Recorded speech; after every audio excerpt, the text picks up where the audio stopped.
Hi, I'm Jessie. If you're in the cosplay community, you probably know me as Rufflebutt, and I have endometriosis. I put out feelers for Q&A so that I could do a video answering the questions, and most of the questions were related to endometriosis, so I decided to do a video just about endometriosis. This is going to be broken into two parts. The first part will be information about endometriosis itself, what it causes, treatment options, things like that, and then the second part will be personal questions that I've received, and hopefully that'll make it a little bit easier to digest. In the description below, it shows the timestamps where each question begins if you just want to browse the questions instead of going through the whole thing. I would also like to say that I'm not a medical professional by any means, and everything that I know about endometriosis I've learned through my own experiences with the disease, doctors, books that I've read, articles. This video is for women who suffer from endometriosis so they can learn more about their disease, but it's also for the people who love them and care for them and want to know what it's like for us to have to struggle with this disease and ways that they can approach it in a way that we feel comfortable. I would also like to thank everyone in advance for watching these videos because it's been very important to me. It's something close. I've been struggling with it for the last 12 years, and I love educating people on this subject matter because it is important, and a lot of people have it and they don't realize that they have it, and I would really just like more attention come to it so it can get more research and more funding. Alright, the first question, and quite possibly the most important: what is endometriosis? Endometriosis comes from two Latin words, endometrium meaning the tissue that lines the wall of the uterus, and osis, which means outside.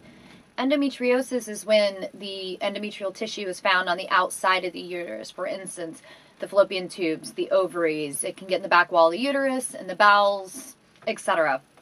But when those cells are still programmed to be endometrial tissue, when a woman has her menstrual, it suffocates whatever it's attached to when it swells. And these pockets can also form networks with other pieces of endometrial tissue, and they can cause even more nerve damage, which is much more chronic. Although endometriosis was first discovered in 1860, it wasn't named until the 1920s. Even though endometriosis wasn't discovered until 1860, there are evidence of people writing about it as early as 4,000 years ago. It's also theorized that a lot of very prolific women throughout history who had trouble conceiving most likely had endometriosis. There were over 200,000 diagnosed cases of endometriosis every year, and in 2013 there were 200 deaths associated with endometriosis, which we will go into more later. Endometriosis affects 1 in 10 women, so most likely you know somebody with it. When does it develop? Endometriosis develops in the birthing years. So the moment a girl starts her period, she can have endometriosis as young as when she starts. Some people get it when they're older. Most likely if somebody has made it to their 20s and they haven't developed yet, they're probably not going to end up with endometriosis. Is it hereditary? The short answer is yes. A few years ago, scientists found the 2 genetic markers that are linked to endometriosis, so people can actually even be tested for it now to see if they're carrying it. What are the symptoms? The most common symptom is pelvic pain during your menstrual. The second biggest issue that endometriosis causes is infertility. Eventually what happens is the feelers in the fallopian tubes that hold the egg when it gets fertilized start to just disappear. And once you don't have any feelers, you can't get pregnant.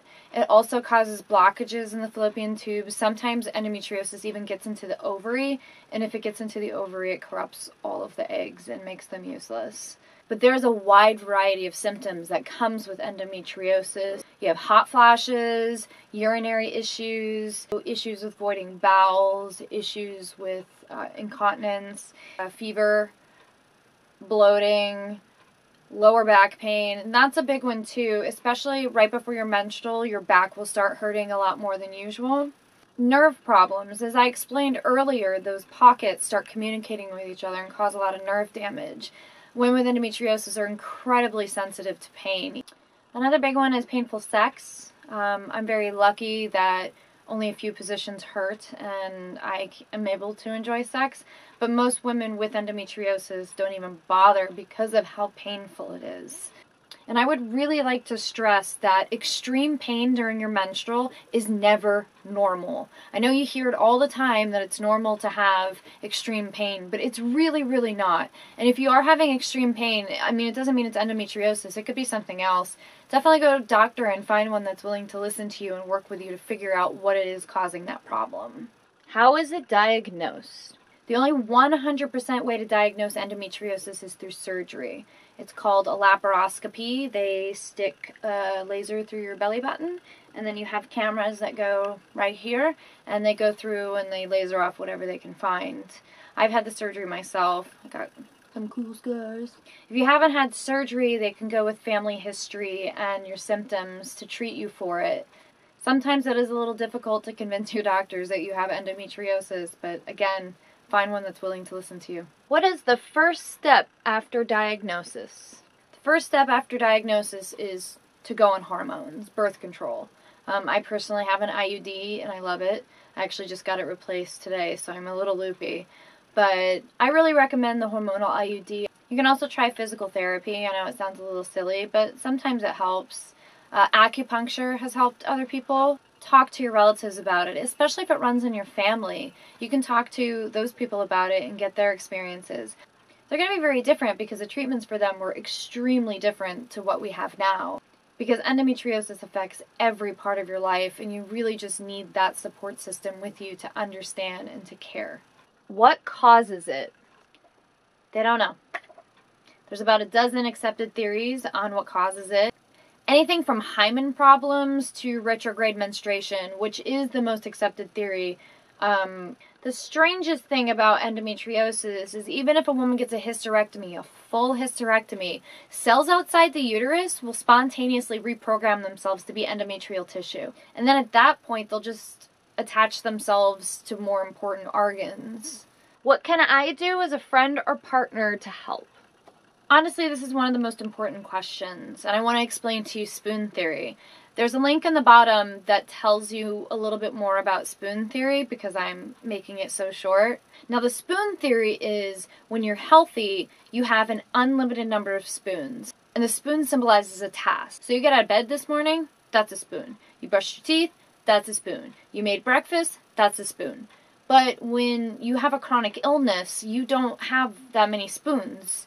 You're very limited, and you can borrow from other days, but you're going to have to deal with the ramifications of taking spoons from other days. But it's really nice because if I have friends that want to go out or hang out and I'm just not feeling well, I can tell them, I'm sorry, I'm out of spoons for today, and they completely understand what I'm feeling. I rarely ever complain about pain, so when I do complain about pain, it's a lot of pain. The biggest thing that we need, though, is patience. It's really difficult for us to get out of bed and do things during the day.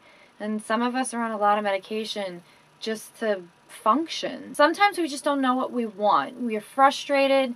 It's very difficult to make decisions.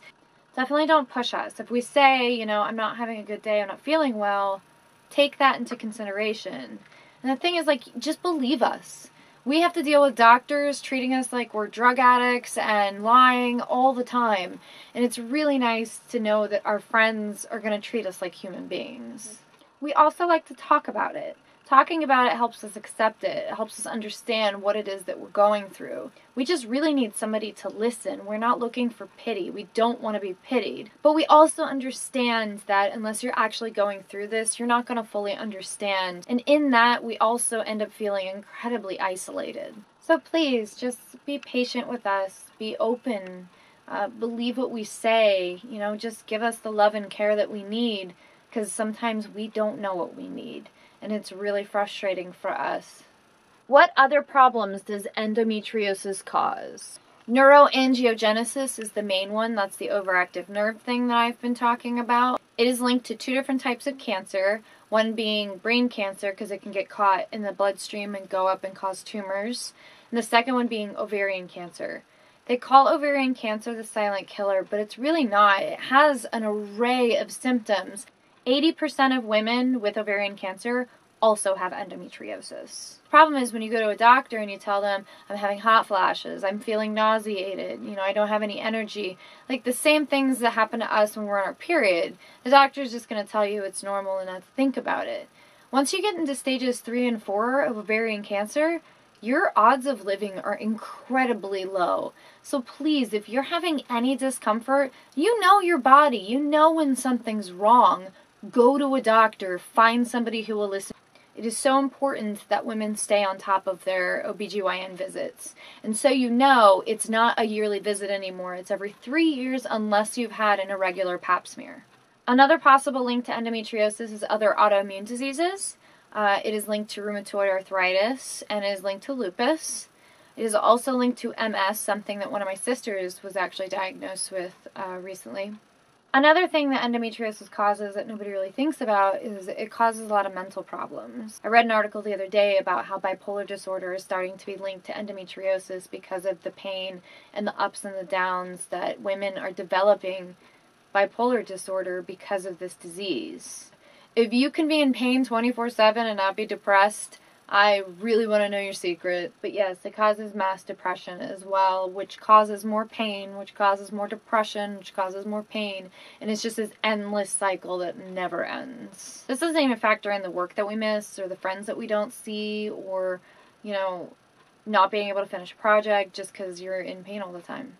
As I'm sitting here with you right now, I'm in a state of, I don't even know how to explain it. I just feel like I'm not in my own body. And my medication causes severe dry mouth, which makes it very difficult to speak. I'm loopy 99% of the time, and it sucks. It's very difficult to drive. Is there a cure? No. There is no cure for endometriosis. A lot of doctors will be like, just have kids. Because in a good number of women with endometriosis, they have children and it flushes out the system and it goes away. But you have to actually give vaginal birth. If you get a C-section, it doesn't have the same effect. I've been to so many doctors that they told me to just have kids. Like it's just something you do on the weekend. And I can hardly take care of myself with all the stuff that I'm going through. I can't even imagine also trying to raise a kid. Because if I end up having a kid and it doesn't cure me, like it didn't cure my birth giver or my aunt or my foster mother, then I now have this child that I can't take care of. It really bothers me that this is something that doctors say to women on a regular basis, pretty much treating us like we're baby-making machines. Now that I'm 30, it'll be a lot easier for me to get treatment if I want to get a hysterectomy. But until you hit 30, it is almost impossible to get somebody to remove any of your organs. And like I said before, getting a hysterectomy doesn't necessarily get rid of endometriosis, so it's a pretty big gamble and it's a really tough decision to make. Are there any promising future treatments in the works? I definitely got linked to the violet petal study a lot. Currently that drug is being pushed to the FDA for approval. They're claiming that they had a lot of success with it. Canada is also doing some promising physical therapy that addresses the car alarm syndrome, which is where the nerves are overreacting and causing pain even though the person isn't in pain. I mean, even though it's a really underfunded disease, there's research going on all the time. I don't think it'll be cured in my lifetime, but it would be really cool if they could cure it tomorrow. Hey, thank you for watching this video. In the description are timestamps where all the questions begin. There's also helpful links and the links to the spoon theory, links to my work, stuff like that. Hope you guys check out the second video as well. That's when I go into my personal experiences with endometriosis. See you in the next video.